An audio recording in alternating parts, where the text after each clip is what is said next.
Aujourd'hui, nous jouissons de commodités modernes comme l'eau courante, le chauffage central et la nourriture facilement disponible. Mais imagine-toi au Moyen Âge. Pas de technologie, pas de supermarché, pas de soins médicaux. Faim, guerre, maladies et hiver glacial faisaient partie du quotidien. Les gens de l'époque n'avaient pas de plan B, pas d'outils modernes. Et pourtant, ils ont survécu. Comment était-ce possible? Ils ont développé des méthodes simples et robustes qui redeviennent étonnamment pertinentes aujourd'hui. Dans cette vidéo, nous dévoilons l'oublié. Un manuel de survie qui a permis à des gens ordinaires de survivre à une époque apparemment impossible. Restez avec nous car l'une de ces techniques pourrait aussi vous sauver la vie. L'eau était la ressource la plus précieuse pour les paysans médiévaux. Sans conduite d'eau ni système de filtration, ils utilisaient chaque goutte de pluie. Les maisons avec des toits de chaume ou des bardeaux de bois étaient pas seulement des habitations, mais des systèmes de collecte d'eau soigneusement planifiés. Pendant une averse, des gouttières en bois ou en terre cuite dirigeaient l'eau précieuse dans des tonneaux ou de grandes cruches en argile. Mais avant que l'eau soit potable, elle devait être purifiée. Des feuilles, des tissus ou de la mousse servaient de filtre naturel pour retenir les grosses saletés. Surtout dans les régions froides, les paysans utilisaient des fosses à eau souterraine, revêtues de cire ou d'argile. Les fosses étaient fraîches, sombres et calmes, conditions parfaites pour la prolifération des algues et des bactéries. Être contenu. Les paysans médiévaux savaient que l'eau stockée à l'air libre se gâtait rapidement. En revanche, l'eau stockée sous terre restait fraîche et propre plus longtemps.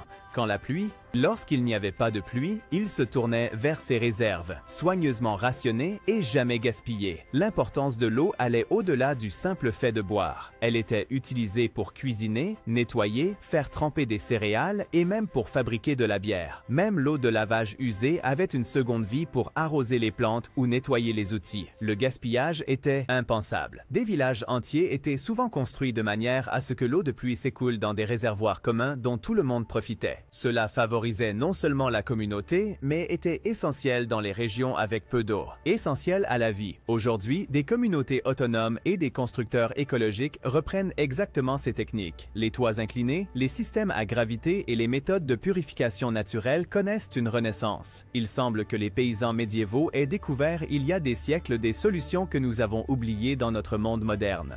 Le bois était précieux et rare au Moyen Âge, surtout en hiver. Les paysans ne pouvaient pas se permettre de l'utiliser de façon gaspilleuse, car le ramassage, la coupe et le séchage représentaient un travail ardu. Par conséquent, ils ont développé des techniques pour conserver et partager la chaleur au lieu de brûler constamment du nouveau bois. La méthode la plus simple, dormir ensemble en communauté. Les familles et parfois même les animaux dormaient serrés dans de petits espaces, souvent même dans le même lit. D'épais tapis de paille isolèrent du sol froid, tandis que les vêtements et couvertures en laine, fourrure et plusieurs couches de lin conservaient parfaitement la chaleur corporelle. Dans les régions particulièrement froides, les maisons étaient partiellement construites dans des buttes de terre ou des pentes. Les garçons s'essayent à utiliser les propriétés isolantes de la terre. Même par forte chute de neige, l'intérieur restait à une température stable, frais en été, surprenamment chaud en hiver. Cependant, il ne chauffait pas nécessairement des pièces entières, mais seulement les endroits de couchage. Des pierres étaient chauffées au feu, enveloppées dans des tissus ou placées dans des pots en terre cuite et mises dans le lit. Cette chaleur durait des heures. Pendant une année, sans avoir besoin de bois de chauffage supplémentaire. Les murs en argile et en paille empêchaient les courants d'air. Les portes étaient isolées par de lourds rideaux et chaque détail contribuait à la conservation de la chaleur. Au Moyen Âge, les paysans ne pouvaient se permettre de gaspiller du bois de chauffage précieux pour cuisiner. Ainsi, ils ont développé des méthodes ingénieuses avec le moins de combustible possible. Le cœur de nombreux foyers était le poêle en terre cuite qui emmagasinait la chaleur d'un petit feu et la restituait lentement pendant plusieurs heures. Une fois le feu éteint, la chaleur résiduelle du poêle suffisait pour cuire du pain. Faire mijoter des soupes et des ragoûts ou sécher des herbes et des fruits. Certains fours étaient en plus isolés avec de la paille ou des cendres pour conserver la chaleur encore plus longtemps. À maintenu, la cuisson était soigneusement planifiée. Dès que le four atteignait sa température maximale, on l'utilisait pour une cuisson rapide au four et pour rôtir. Ensuite, on y plaçait des ragoûts et des soupes qui mijotaient lentement pendant des heures. Enfin, on profitait de la chaleur résiduelle pour sécher des herbes ou des fruits, de sorte que vraiment aucune énergie n'était gaspillée. La cuisine n'était pas seulement individuelle, mais souvent aussi organisée collectivement. Plusieurs familles se rencontraient à un commun four à cuisson ou un foyer et préparaient ensemble de plus grandes quantités de nourriture. Cela permettait non seulement d'économiser du combustible, mais aussi de réduire la fumée et de renforcer la communauté sociale. Ceux qui n'avaient pas de four utilisaient des techniques alternatives comme les trous dans le sol. Ici, des pierres chaudes étaient placées dans une fosse tapissée de feuilles. Les aliments y étaient disposés et le tout soigneusement couvert. Les fosses utilisaient la chaleur emmagasinée pour cuire lentement les aliments pendant de nombreuses heures, une technique qui se passait presque de combustible supplémentaire. Les pendants modernes assises à méthodes comme les cuiseurs thermiques ou les rocket stoves gagnent aujourd'hui à nouveau en popularité, surtout auprès des experts en survie et les agriculteurs écologiques. Les paysans médiévaux ne pouvaient pas vivre uniquement de leurs petits champs. Lorsque les récoltes échouaient ou que l'hiver arrivait plus tôt que prévu, la connaissance des plantes sauvages sauvait leur survie. La collecte n'était pas un passe-temps, mais un savoir vital transmis de génération en génération. Des herbes sauvages comme l'ortie, l'oseille, le pissenlit et l'ail des ours étaient souvent des éléments essentiels de leur alimentation. Les orties leur fournissaient du fer et de la vitamine C, tandis que l'oseille enrichissait le goût des plats et apportait des nutriments précieux. Le pissenlit, comestible de la racine à la fleur, était utilisé dans les salades, thés et soupes, mais il était tout aussi crucial de savoir exactement quand et comment utiliser ces plantes. Certaines plantes n'étaient consommables qu'à certaines saisons, d'autres devaient être traitées avec soin pour éliminer les toxines. Les enfants apprenaient à reconnaître les plantes comestibles grâce à l'expérience pratique. Il y avait peu de livres et le savoir était transmis en pratique. Les champignons étaient considérés comme particulièrement risqués et n'étaient consommés que si un villageois expérimenté garantissait leur sécurité. Les plantes étaient séchées, cuites ou marinées pour être disponibles même en hiver. En période de crise, ces compétences pouvaient faire la différence entre la vie et la mort. Signifiant. Aujourd'hui, la collecte de plantes sauvages connaît une renaissance, notamment chez les passionnés de survie et les autarciques, de savoirs anciens. Une grande partie de la vie quotidienne médiévale tournait autour de la conservation des aliments, car sans technique de réfrigération moderne, la faim et la pénurie menaçaient. Les paysans ont donc développé diverses techniques de conservation à long terme. Le salage de la viande et du poisson était particulièrement répandu. C'est ainsi que les aliments étaient conservés avec de grandes quantités de sel, placés pour les déshydrater et inhiber la croissance des bactéries. Ensuite, ces provisions étaient entreposées dans des pièces spéciales ou même dans des conteneurs souterrains, où elles pouvaient se conserver pendant des mois. Cependant, le sel était cher. Par conséquent, les agriculteurs ont également utilisé des méthodes plus économiques comme le séchage. De fines tranches de viande, des herbes et des fruits étaient placés près des cheminées, ou suspendus dans des granges bien ventilées jusqu'à ce qu'ils soient entièrement secs. Les légumineuses comme les haricots ou les pois étaient conservés dans des sacs en tissu ou des cruches en terre cuite hermétique afin qu'ils soient disponibles à tout moment. Les agriculteurs des régions froides trouvaient des solutions particulièrement créatives. Là-bas, on utilisait de la neige ou de la cendre pour stocker les aliments sensibles. Les réserves souterraines étaient tapissées de sable ou de paille pour protéger les légumes du gel et de la pourriture. La fermentation faisait aussi partie des méthodes éprouvées. Méthode. La choucroute ou les légumes marinés aidaient non seulement à la conservation, mais fournissaient également d'importantes vitamines qui auraient autrement manqué en hiver. La survie dépendait de ne pas gaspiller de nourriture. La scie épuisant les aliments n'étaient donc pas seulement vérifiés en fonction de leur apparence, mais les gens se fiaient surtout à l'odeur et expérience pour décider s'ils étaient encore comestibles. À une époque où la faim était une menace constante, la conservation des aliments ne signifiait pas un simple confort, mais une stratégie de survie pure et simple. Aujourd'hui, les adeptes de l'autosuffisance et les communautés de survivalistes adoptent à nouveau ces méthodes pour devenir plus indépendants de l'infrastructure moderne.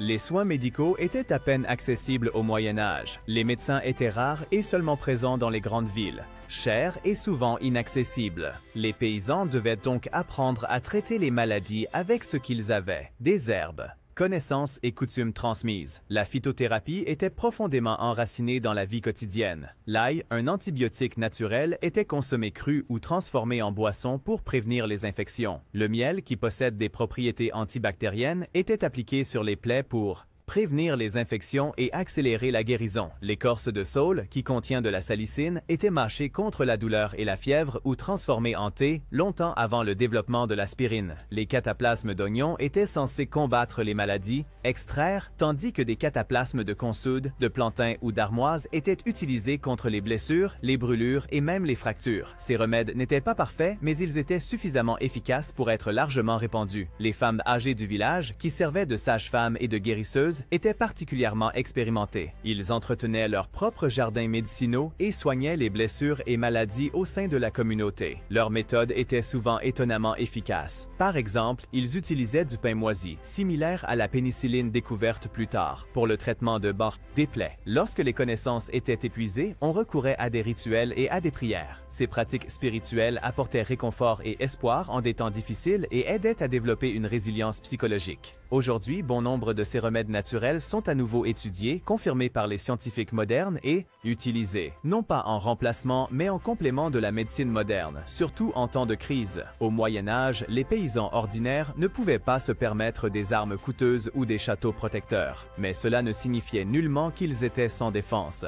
Au lieu de cela, ils comptaient sur des solutions créatives et la cohésion communautaire pour repousser les attaques et se protéger. L'une de leurs méthodes les plus efficaces, utilisateurs, die Nutzung natürlicher Hindernisse. Les villageois plantaient des haies denses et épineuses comme l'épine noire ou l'aubépine autour de leurs champs et maisons. Ces barrières naturelles étaient extrêmement difficiles à traverser et empêchaient efficacement l'entrée des invités indésirables. Les invités ou les animaux sauvages. Planter et entretenir de telles haies exigeait du temps et de la patience, mais c'était une défense efficace sans nécessité d'armes. En plus, ils construisaient des fossés et des remblais stratégiquement aménagés, rendant l'intrusion difficile pour les attaquants potentiels. Souvent, ils concevaient les accès au village ou à des fermes individuelles étaient intentionnellement tortueux ou peu clairs pour ralentir ou gêner les attaquants. Confondre. Les fenêtres étaient généralement petites et placées en hauteur pour rendre les effractions plus difficiles, tandis que les portes étaient renforcées par de solides poutres en bois ou en fer. Certaines maisons possédaient même des ouvertures spéciales au-dessus des portes ou des accès, par lesquelles, en cas de besoin, on pouvait jeter des pierres, de l'eau chaude ou d'autres moyens dissuasifs sur les intrus. En cas de menace directe, les paysans utilisaient des armes improvisées simples mais efficaces, des lances en bois durci, des outils aiguisés ou des massues en bois de racine, pouvaient être utilisés efficacement. Encore plus importante était cependant l'organisation sociale. Les villages avaient élaboré des plans de garde où les habitants se relayaient régulièrement. Pour guetter les dangers. En cas de besoin, ils s'alertaient mutuellement avec des cloches ou des cornes pour pouvoir réagir rapidement ensemble. Chaque habitant du village, indépendamment de l'âge ou de la condition physique, avait un rôle important dans le plan de défense. Même les personnes âgées ou moins robustes pouvaient rendre de précieux services, par exemple en servant d'éclaireurs, en donnant l'alerte ou en avertissant d'autres villageois. Souvent, des tactiques psychologiques étaient également utilisées. Des chiens bruyants, des symboles effrayants comme des têtes d'animaux empalés ou des huttes apparemment abandonnées qui pouvaient servir d'embuscade, avaient un effet dissuasif sur les attaquants potentiels. Aujourd'hui, nous avons tendance à associer la défense à des équipements coûteux ou à des installations de sécurité complexes. Mais les tactiques simples et en même temps efficaces des communautés villageoises médiévales montrent de manière impressionnante que des décisions intelligentes, planification, utilisation des conditions naturelles et cohésion communautaire pouvaient également représenter des mesures de protection puissantes. Survivre au Moyen Âge n'était pas seulement une question de résistance physique. Tout aussi importante était la force mentale que les gens développaient pour rester en bonne santé mentale malgré les conditions les plus difficiles. Famine, guerre, les épidémies et les hivers longs et glacials ne mettaient pas seulement à rude épreuve les forces physiques des gens, mais exigeaient aussi une résilience psychologique, stratégie pour gérer ces pressions. Un facteur décisif qui a aidé à développer la résilience psychologique étaient les traditions et rituels communs. Les paysans célébraient régulièrement des festivités récurrentes, comme les changements de saison, les solstices ou les fêtes de la moisson. Ces événements communautaires renforçaient le sentiment d'appartenance et apportaient espoir et confiance, même lorsque les temps étaient difficiles. En structurant l'année en cycles fiables, ces rituels transmettaient un sentiment de stabilité et de contrôle dans un environnement autrement chaotique. et souvent imprévisibles. Un autre élément essentiel de leur résilience mentale était les histoires et mythes, des récits sur les défis de leurs ancêtres, sur les crises surmontées où des héros légendaires leur offraient du réconfort et ils les encourageaient à continuer. Ces histoires montraient que la souffrance et le défi faisaient partie d'un ensemble plus vaste et significatif, n'étaient pas simplement un malheur arbitraire. Les habitants âgés du village étaient souvent considérés comme les gardiens et les transmetteurs de ce savoir important, car dans leurs récits, ils établissaient le lien entre le passé, le présent et l'avenir. Permettait les maintenir en vie. La foi jouait également un rôle central pour la survie mentale, qu'il s'agisse de la religion chrétienne, de croyances locales traditionnelles ou d'un mélange des deux. La foi donnait aux gens une orientation intérieure et les aidait à ne pas perdre l'espoir en temps difficiles. Les rituels, comme la prière commune, la bénédiction des aliments ou l'allumage d'une bougie pendant une tempête, donnaient un sentiment de sécurité et aidaient à apaiser les peurs. Même dans le traitement de la mort et de la perte, les communautés médiévales montraient une résilience psychologique remarquable. Les rituels autour des enterrements et du deuil permettaient un adieu collectif et aidaient les survivants à exprimer et à gérer leur chagrin de manière socialement acceptée. La mort n'était pas écartée, mais intégrée dans la vie quotidienne. Et cela aidait à mieux gérer les peurs et les inquiétudes. Les psychologues modernes confirment désormais que ces anciennes stratégies sont encore remarquablement efficaces aujourd'hui. Le sentiment de communauté, les rituels et trouver du sens dans des phases de vie difficiles sont des composantes fondamentales pour la résilience psychique, même à notre époque actuelle. Les ateliers de survie et les programmes de coaching abordent maintenant exactement ces stratégies ancestrales aux personnes qui souhaitent renforcer leur résilience et leur force mentale, de manière très similaire à ce que faisaient déjà les paysans médiévaux il y a des siècles. Les gens du Moyen Âge ne connaissaient pas de termes modernes comme prepping ou survival training. Ils devaient ne pas planifier consciemment pour être indépendants ou autonomes. C'était tout simplement leur réalité quotidienne. Les techniques simples et robustes qu'ils développement étaient le résultat de siècles d'expérience, d'adaptation constante et innombrables tentatives de survie dans des conditions extrêmement difficiles, qu'il s'agisse de recueillir de l'eau sans outils, de produire de la chaleur avec une consommation minimale de combustible, de conserver les aliments pendant longtemps ou de traiter les maladies avec de simples remèdes naturels. Leurs solutions sont nées de la nécessité, mais ont été développées avec une remarquable